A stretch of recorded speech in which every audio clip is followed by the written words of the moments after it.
Hi. Hi. It's been a little while and I'm in a very different space. This is my new office/library. You will see it in a different video, but for now, I just thought I would like to share all of the books that I've read so far this year with you guys and rank them from worst to best. So far in 2021, I have read 20 books, which is exactly half of my goal for this year. And one of those books was 1,400 pages, which should really count as at least 3 books. Regardless, let's go through the books. I have made a couple of tiers for the books, and we're going to start with the lowest tier, which is the Nope tier. These are clearly books I did not really like. Starting with the first one, that is called Stardust. Not by Neil Gaiman, by someone called Carla Stewart, and it's actually a book that I had no intention of ever reading. I didn't even know it existed. The only reason I read it was because of a challenge, and that was to read books with the same title. I will link that video reading vlog up here and down in the description if you're interested to see how that little experiment turned out. Needless to say, I did not like this book very much. It's not my thing. It's kind of a Christian historical fiction where nothing of importance happened. Nothing. The second book in the Nope category is one I just finished reading, and initially I was not going to put it in this category. However, the longer I thought about it, the more I realized it really needs to be here because this is really problematic. That book is The Duke and I by Julia Quinn. This is the first book in the Bridgerton series. Yes, the famous Netflix adaptation. This book, my God, for the first half of it, I really enjoyed it. And then a lot of problematic shit went down. To be fair, there was some problematic stuff in the first half as well, but it was minor. I could maybe forgive it because of the historical aspect of it and the time in which this story takes place, which is Regency London. But I couldn't really forgive a lot of the problematic elements of the plot. The choices that the author made in order to further the plot really rubbed me the wrong way, and I really did not end up liking this book. I would not recommend it. Alright, that was it for the Nope category. The next category is called Good, but Missing Something. So these were kind of okay reads, nothing special, nothing that I wouldn't necessarily not recommend these books, but they just didn't do it for me personally. The first on the list is a non-fiction book. This is The Short History of Nearly Everything by Bill Bryson. Bill Bryson is an author I've read a lot of recently, last year mostly, and I've really enjoyed all of his books, and this one is actually his most popular book. And so when I finally got to it, I was expecting great things, but for whatever reason, it just didn't do it for me. I didn't find it as funny as some of his other works, and while the facts were interesting, a lot of them were outdated by this point. I just didn't find myself enjoying it as much as some of his other books. Then I have a YA contemporary novel. This is I Wish You All the Best by Mason Deaver. I had really high hopes picking up this book because this is a non-binary story. So the character is non-binary. They come out to their parents in the beginning of the book, and things don't go the way that they thought they would. Their parents kick them out, and then it's up to them to figure out the rest of their life and, coming to terms with their own identity. And I love that aspect of the story. I think that representation is really needed, and I think it was really well done. Something was missing. I felt like it could have been better. The writing was also a bit too simplistic. It was good. I would recommend it. I just felt like it was missing a little something. Then I read Come Tumbling Down by Seanan McGuire, and this is the 4th or 5th book in the Wayward Children's fantasy novella series. It was not my favorite of the series. I think it was my least favorite that I've read so far. But the series itself I really like. It's about these portal fantasies and children who go into the portal fantasies and somehow make their way back to reality, and how that, affects their life and changes their perspective on things. And usually it's full of these whimsical, magical worlds and characters. It's really diverse and there's a lot of good things about it. But for some reason, this particular installment just was missing something. It was okay, just could have been better. I feel a little weird talking about this, but the next one is Breach of Peace by Daniel B. Green. Before you come at me, I really like Daniel's channel. He's one of my favorite fantasy booktube channels. I wanted to support him and buy his first published book, and I'm really, really proud of him and really happy for him. As someone who's also trying to publish their works at some point, you know, I'm really happy that he did it, and he did it with great success. That aside, it was okay. It was okay. This is kind of a military detective story with some badass characters. I really liked the main character. I think she was really cool. It was a little disjointed towards the end. I kind of lost the thread of what was happening. There's a lot of elements thrown in that kind of threw me off just a little bit. Of course, it's a novella, so it's really hard to balance these things in a novella. You can't go too much, but you can't leave too many questions unanswered as well. And so I can imagine the struggle of writing this. But it just didn't, you know, it didn't wow me, but it was good. Then another nonfiction book. This is Born a Crime by Trevor Noah. So Trevor Noah is a comedian, and this is his memoir, basically, of growing up in South Africa and him becoming a comedian and how all of that was like. Boy, did I not expect anything that happened in this book, let me tell you that. I really like the way Trevor Noah wrote the story and narrated it. I listened to the audiobook, which I would recommend doing because it's narrated by Trevor himself, and I think that adds a lot to it. It was harrowing, and very eye-opening in a lot of different ways. Life sucks, especially his. He went through a lot of shit. I guess it stems from me maybe expecting it to be a little funnier because he is such a funny guy and I really like his stand-up. I expected more jokes and more comedy, but it was just a lot more tragedy than comedy. So. And the last little book in this category is called Assassins of Brush and Blade. This is a tiny fantasy novella by an author called G.C.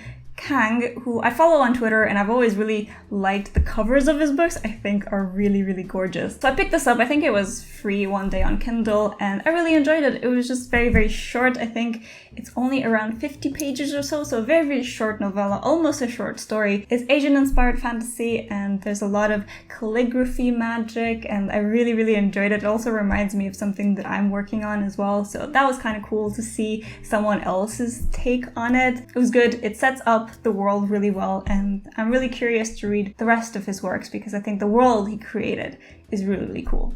Alright, the next category is just called I really like these. I don't have much complaint, they just didn't wow me, but most of the books actually that I've read fall into this category.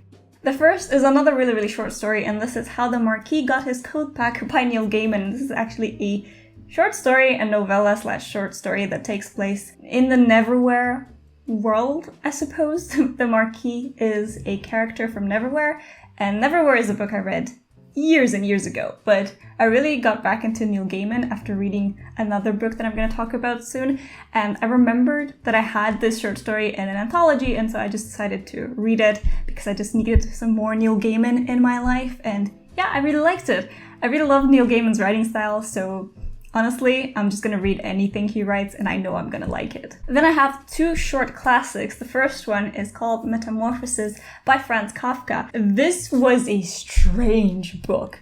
This was so weird. It's about a guy who suddenly wakes up and he's a massive cockroach. And it's in the Victorian era or something of the sort, and he's just a massive cockroach. And it's just about that, about how he deals with suddenly waking up as a massive cockroach, and how his family deals with him now just being a cockroach, a massive cockroach. Yeah. Next one is called The Ones Who Walked Away from Omelas. This is by Ursula K. Le Guin, and it's again a very short story / novella. This is a very interesting philosophical read, and I did really enjoy it. It made me think a lot after I finished it. It's very, very short though. I almost don't want to say what it's about because it's so short that I think you should just experience it for yourself. So I would recommend it. It's a good one. The last short classic in this category is Animal Farm by George Orwell.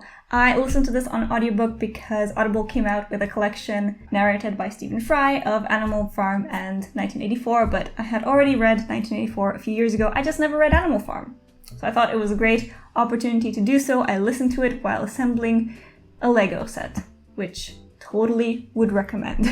Anyway, this is an allegory story. I'm sure you're all very familiar with the story. It was brilliant. It was, a mockery of our society. It's George Orwell.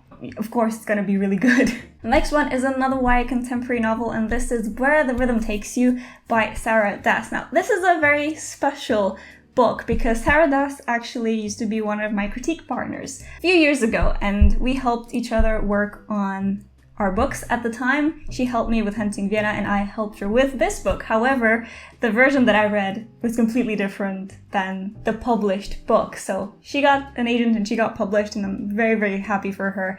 And yeah, I got this as an ARC and I got to read it and I really, really enjoyed it. It's a really, really fun YA contemporary novel set in Trinidad and Tobago. So it's a really, really cool and fresh setting. Also, this cover is gorgeous, and it was just a really enjoyable YA contemporary that I think brings something fresh and new to the table, and so I would definitely recommend checking this out. Then I have Normal People by Sally Rooney. This is a adult contemporary / literary fiction novel that I think has been quite everywhere. I'm pretty sure there's a Netflix adaptation of it. I think it's Netflix. Anyway, there's a little sticker here. This is addictive. I could not stop reading this. It follows a love story of these two very, very different people who kind of fall in and out of each other's lives from high school to college, but it's mostly set around that college age. Both of these characters have so many flaws, and they really shouldn't work together, but for some reason you just cannot stop reading about them.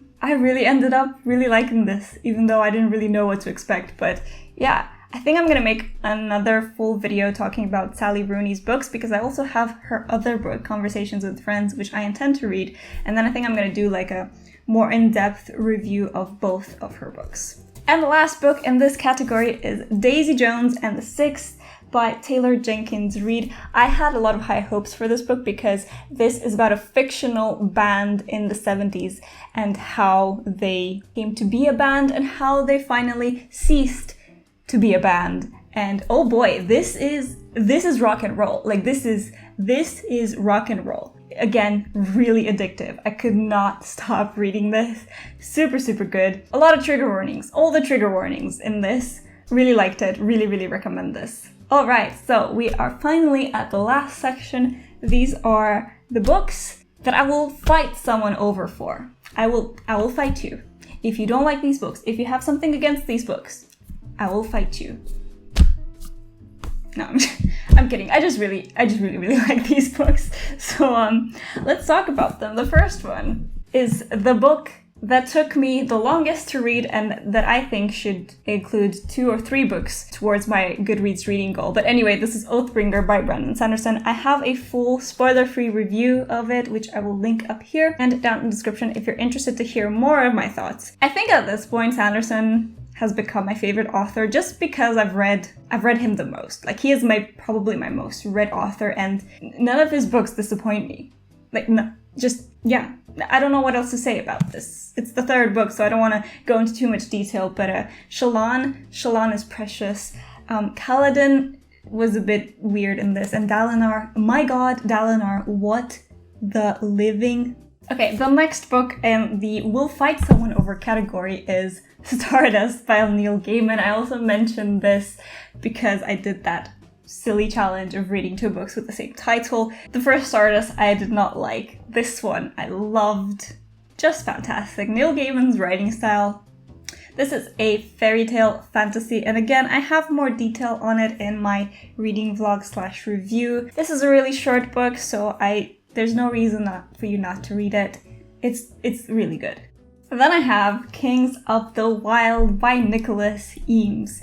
This story, this fantasy, this is so up my alley, it's crazy. This is essentially the most ridiculous Dungeons & Dragons campaign ever written and then transformed into a novel. This is what this is. They're the most ridiculous characters that get into the most ridiculous situations, and literally everything from any fantasy story is thrown into this world, including the kitchen sink. Like, it's that kind of story. Everything is just thrown into it. And yet it works. Like, I don't know how this works, but it does. And I loved it. It was so fun and doesn't take itself too seriously, and I'm really excited to read the companion novel to this as well, which is called Bloody Rose. And finally, the last book in this video, the last book in this will fight someone over section. Essentially, my favorite book that I've read so far this year is by someone I've already mentioned, but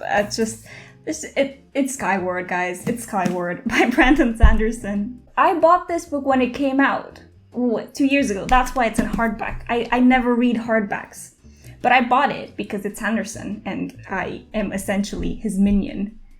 And then it took me 2 years to actually get to it.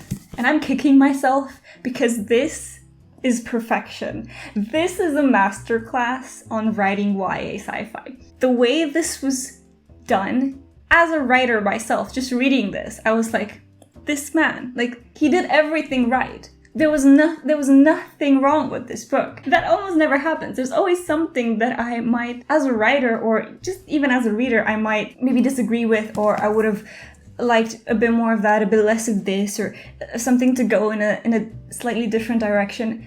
Not with this. This was perfect. This was perfect. The character Spensa, oh my god, one of the best YA characters I've ever read. Mbot, or however you pronounce that, amazing. Just amazing. The humor in this, oh my god. If there's one book that you should pick up from this entire video,